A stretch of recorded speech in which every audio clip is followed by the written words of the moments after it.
Les afters, c'est l'occasion de faire un retour sur un titre que j'ai déjà chroniqué en partie et de revenir sur les épisodes suivants afin de voir comment le tout a évolué. Let's go!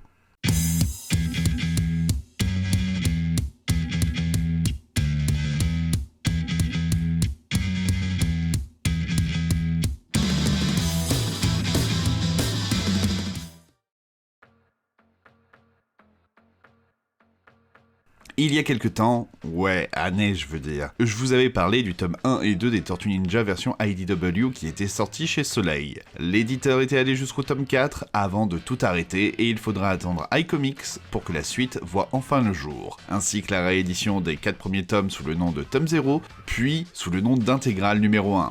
Mais du coup, les autres tomes, ça vaut quoi? C'est la question à laquelle on va essayer de répondre dans ces afters.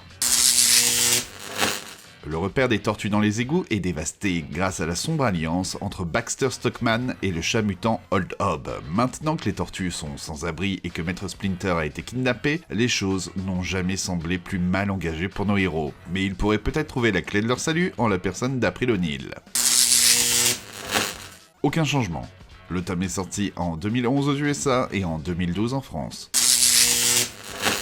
On est toujours sur du très bon Tortue Ninja avec un tome centré sur le kidnapping de Splinter. On reprend en pleine action, ce qui entraîne une lecture assez rapide, mais très prenante. Ici, beaucoup d'éléments importants de la licence se mettent en place, comme la rencontre d'April avec les tortues, ou encore sa découverte de la double vie de Casey Jones. Mais aussi l'introduction de Shredder, qui décidément veut faire souffrir Splinter et ses fils sur de nombreuses générations. C'est aussi l'occasion de découvrir de nouveaux personnages, comme la mutante Alopex, ou encore Angel des Purple Dragon. Et d'un autre côté, on continue à mettre en avant des éléments déjà vus dans les tomes précédents, comme les disputes entre Leo et Don, la relation toxique entre Old Hob et Baxter, ou la montée en puissance du clan des Foot.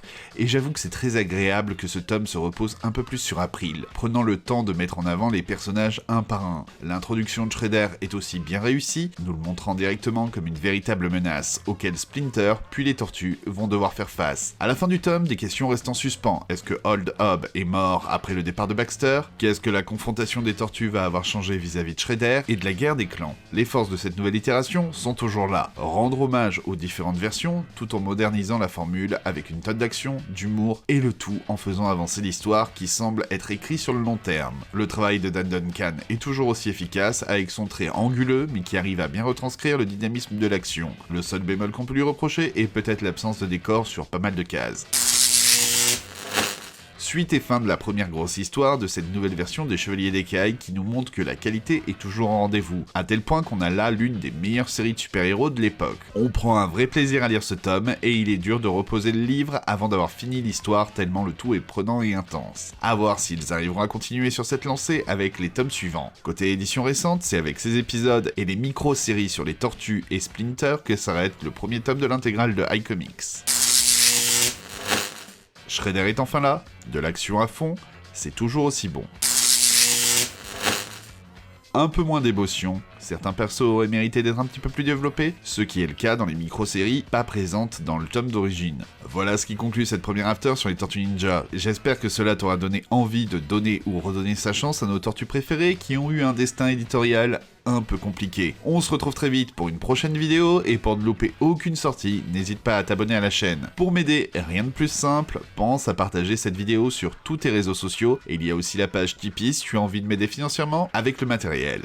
Merci pour tout, et see ya!